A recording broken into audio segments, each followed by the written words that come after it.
So I, 30F, was supposed to get married to my ex-fiancé Scott, 32M, 5 years ago, but that didn't happen. He dumped me on the day of our wedding for his ex-girlfriend Ruby, 32F. Scott and I had been together for about 2 years before he proposed and I said yes. Then there were 6 months of planning and finally, our wedding day. So we were together for 2 years and a half, but he still decided to change his mind about the wedding at the very last moment when Ruby arrived at the wedding. And no, I didn't invite her and neither was she on the approved guest list, but was an addition that my dearest mother-in-law Alice had made. Ruby and Scott had dated for 7 years but had been broken up for 2 years at the time we started dating. He didn't speak of her much and I'd found out the reason why they'd broken up from his friends. They'd started dating when they were 18 and were in their senior year and had stayed together through college, even though Ruby went to college out of state. After she graduated and returned, they moved in together and lived in an apartment, and after almost 7 years, Scott asked her to marry him. But unfortunately, Ruby wasn't ready yet and turned him down. They tried to make the relationship work after that, but it just didn't and eventually, they parted ways and Ruby even took a job in Canada to move out of the city. That was that and they didn't keep in touch after their breakup either. I used to go to the same college as Scott, but I was his junior back then and didn't speak to him much.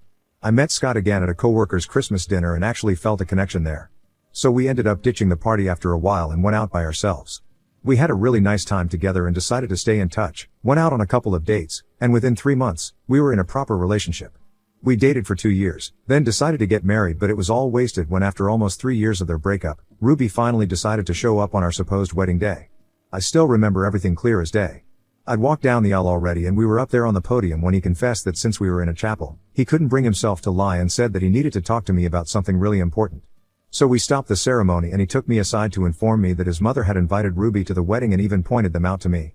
Alice and Ruby were sitting in the front row, Alice looking smug as hell in her off-white dress. I mean, of course, she'd worn something close to white to my wedding, and Ruby looking down at her feet. I wasn't surprised that Alice had invited Scott's ex to disrupt the wedding because she'd made it very clear right from the beginning of our relationship that she didn't like me one bit. It was definitely because I'm not the kind of daughter-in-law she wanted.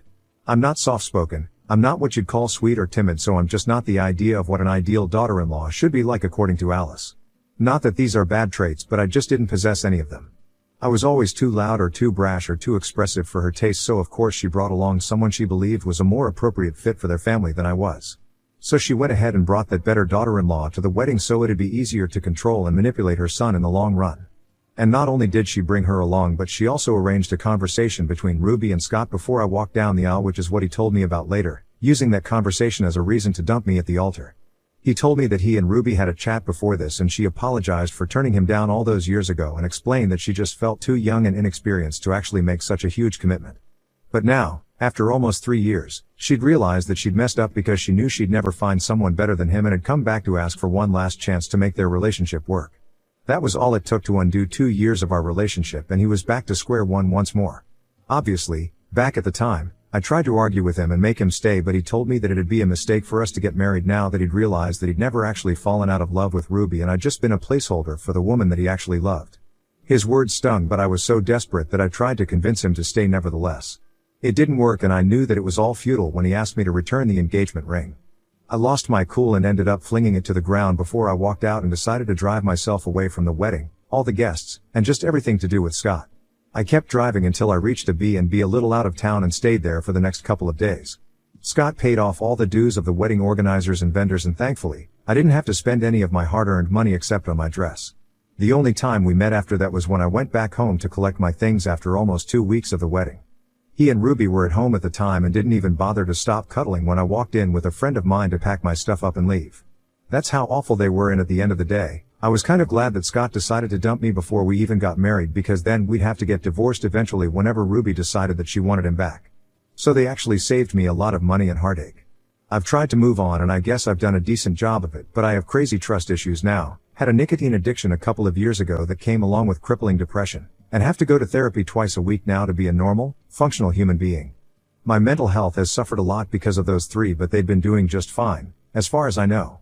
They got married a couple of months after I was dumped and they even have 2 kids now, aged 2 and 4. They're expecting a third as well, from what I know. The reason I know all of this is because about 6 months ago, I befriended Ella, 28F, the new receptionist at my company. We discovered that we had a lot in common at a work party and ended up becoming really good friends. One day at lunch, she told me that one of the guys she hooked up with a couple of years ago and still followed on social media was now having a third kid with his wife. I thought it was just harmless gossip, but then she showed me the profile and it was Scott. I was dumbfounded for a few moments, but Ella went on talking and explained that she'd matched with this guy on a dating app 2 years ago, and apparently he'd told her that he was in an open marriage, so she'd agreed to go out with him, but now, she wasn't so sure if he'd told her the truth anymore. So I clarified and informed her that in all probability, he wasn't in an open marriage at all and had been cheating on his wife because she was pregnant, since the timing lined up with Ruby's second pregnancy. I explained my history with Scott to her, and together, we went through his and her social media, which was easy since both of them had public accounts, and confirmed that they'd indeed been together when Ruby was heavily pregnant. I could hardly believe that this guy had first ditched me at the altar for Ruby, and now, he couldn't even find it in himself to stay loyal to the woman he'd left me for. I was disgusted and felt like it was about time that I got back at him for what he did to me, and thankfully, by then, Ella was a good friend of mine and agreed to be a part of my plan because of how messed up she'd found Scott's actions to be. She herself felt infuriated that he'd lied to her about being in an open marriage just to get her to sleep with him. And they didn't just hook up a couple of times, it went on for a couple of weeks. After their first few dates, she'd followed him on Instagram and found that his wife was heavily pregnant and had confronted him about it, but he'd told her that Ruby didn't really care since she'd been with a fair few guys in the initial months of her pregnancy, too. So Ella continued to hook up with him, but eventually, she decided that she didn't want to fool around with Scott anymore, since she'd begun to develop feelings for him in spite of the fact that she'd only intended for it to be a meaningless fling with him. They'd text regularly and he'd flirt with her all the time, but she'd try her best to ignore it since she knew this wouldn't lead anywhere. Because he was already married, and even if it was an open marriage, he wouldn't leave his wife for some woman he'd met on a dating app. So eventually they grew apart but continued to follow each other on social media. When I found out about how Ella and Scott were connected, Ruby was already 4 months pregnant and Scott had announced it on social media with a post. That's the one that Ella had shown me. After we found out about the connection, Ella and I started putting together all the proof that we had of Scott's infidelity. It took us a couple of days, but we finally had an assortment of screenshots of texts that Scott had sent to Ella over the course of their short-lived fling. He used to flirt with her like nobody's business, would make promises to her and all that jazz. There were also screenshots of him making plans to meet Ella, and several times, he'd even suggested that she come over to his house while Ruby was asleep, since she's a heavy sleeper and wouldn't wake up for hours. I was disgusted and repulsed that he was doing this behind her back while she was carrying his second child, but that's Scott for you. After that, Ella had the idea to take it up a notch higher, and I think this is where we messed up. The two of us got way too caught up in the revenge, and I think we went a little crazy. When Ruby hit 6 months, Ella and I decided that it was time to test Scott again, so Ella reached out to him yet again.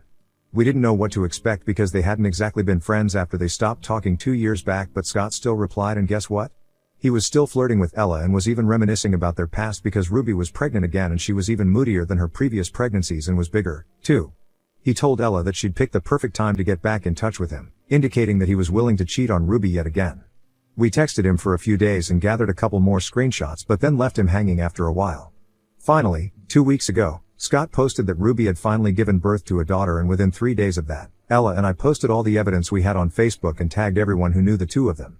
And that started a total social media crapfest, but I turned the notifications off for that post and waited for either Scott or Ruby to reach out to me or Ella. It finally happened 2 days after we posted, and Scott was the one who contacted me.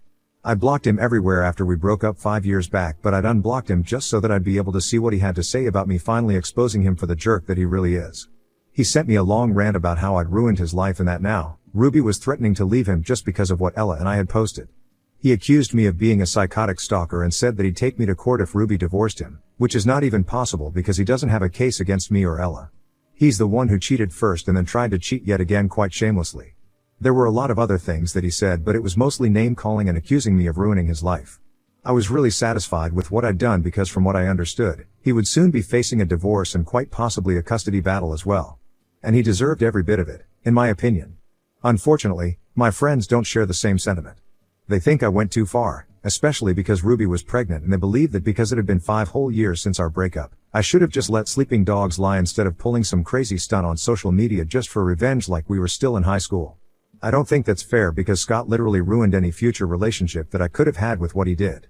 He ditched me at the altar for his ex-girlfriend after we dated for 2 years, and I don't think any of my friends understand how awful that felt. I spent years trying to move on, and I think I was totally normal for a while, too. Until I met Ella, because she's the one who told me that Scott had been cheating, and that's what pushed me over the edge.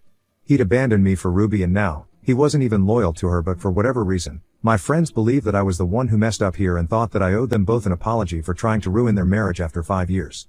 I don't understand how I ruined their marriage because all I did was put the truth out in public. The cheating was all on Scott, not me. Ella doesn't think we did anything wrong, but of course, she'd say that because she was a part of this as well. I don't understand how I'm in the wrong here, so Ida for exposing my ex-fiancé for cheating on his pregnant wife twice in a row after he left me at the altar 5 years ago? Update 1. Hi. So I decided not to apologize because after reading through most of the comments on my original post, I realized that I was doubting myself over something pretty ridiculous. Scott abandoned me at the altar 5 years ago to be with Ruby. And then he lied to Ella about being in an open marriage while Ruby was heavily pregnant just to hook up with her. I just exposed him for what he was doing. Yeah, I chose to do it at a time that would be the most hurtful for both Ruby and Scott, but that's because they chose to hurt me 5 years back, too. So why shouldn't I try to get back at them? I'd tried being the bigger person and had let it all go, but the universe brought me back into his life some way or the other, just not for a good reason. I don't think I did anything wrong, and if anything, my friends should be talking about Scott being the bad guy instead of putting me down. But I don't think that's ever going to happen because my friends continued to remain friends with him even after he broke up with me on the day of our wedding. So that should have been enough for me to realize that these people never were my friends in the first place, but I guess I was too delusional to believe it at the time. I get it now, though, and have decided to cut them all off. I don't need them, and I'm quite sure I'm better off without such negative people in my life anyway. As for Ella, there was an unprecedented amount of hate for her because of the things she'd done, and I'd just like to take a moment to explain that she didn't have any idea that Scott wasn't in an open marriage back when she'd been going out with him.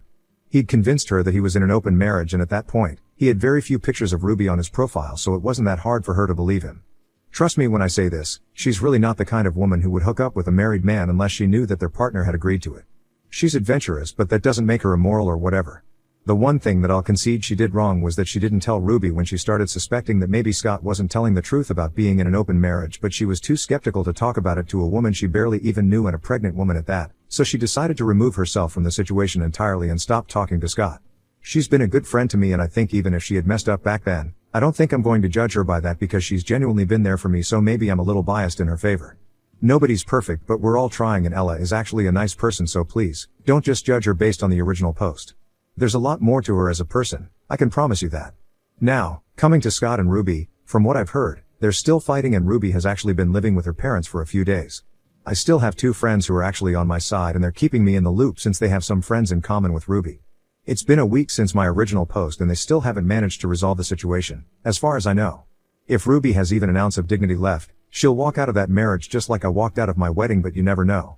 These are pretty messed up people that we're talking about here, so there's no telling what they might or might not do.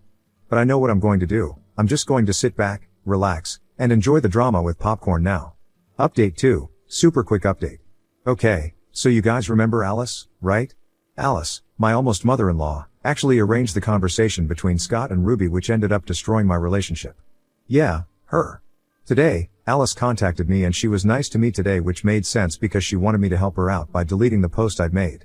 She'd got a hold of my number from Scott and called me to ask me in her most tearful voice to delete the post and talk to Ruby so that she'd come back to him because she couldn't afford to lose her 3 grandchildren.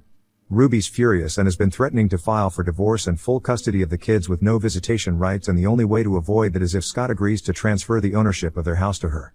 I don't understand why Scott isn't willing to do something so easy, and I'm not even going to try and understand why Ruby is still willing to stay, no matter what conditions she puts forth. It's just crazy, but I'm not interested in being part of this craziness, so I told Alice that while I'd love to help the people who ruin my life and mental health, I just don't think there's any point in deleting the post because everyone knows the truth now.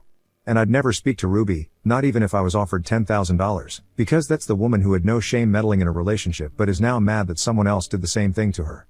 She should have known better, and she should have known that if Scott could be shallow enough to dump me in a single day just because she was back, he wouldn't hesitate before dumping her for someone else either. Anyway, I told Alice that I wasn't going to lift even a finger to help them out, and they could figure this one out on their own, which is what they'd left me to do after I got dumped on what was supposed to be the happiest day of my life.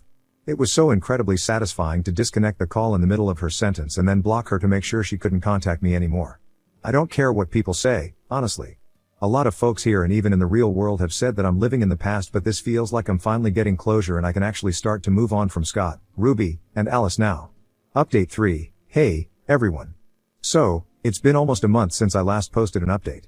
I've been busy with work because I just started working on a new project and it's been kind of stressful, so I forgot about this post, if I'm being honest. There's not much to say, honestly, because after I told Alice that I wasn't taking that post down, they didn't contact me any further. What I do know, however, is that now Scott and Ruby are getting divorced and are fighting over who gets to keep the house and the settlement. They're also in a custody battle because apparently, Ruby had demanded full custody of her kids with child support and only supervised visits once a month. Ella and I have had a good laugh over this because the guy really has nobody else to blame at this point apart from himself, obviously. He had every chance to wake up and become a decent guy after he left me and fully committed to Ruby, which shouldn't have been hard because they'd dated for 7 years already. I'm guessing he cheated on her then as well, so this is probably nothing new for him. Come to think of it, he must have cheated on too, but I never found out about it. This just proves that life always does come full circle because they're the ones suffering now and I'm the one doing way better than I was in every aspect, mentally, physically, and definitely financially. I did what I had to do and I got my closure. I'm gonna wish them nothing but good luck for the future now because I think that they're gonna need it.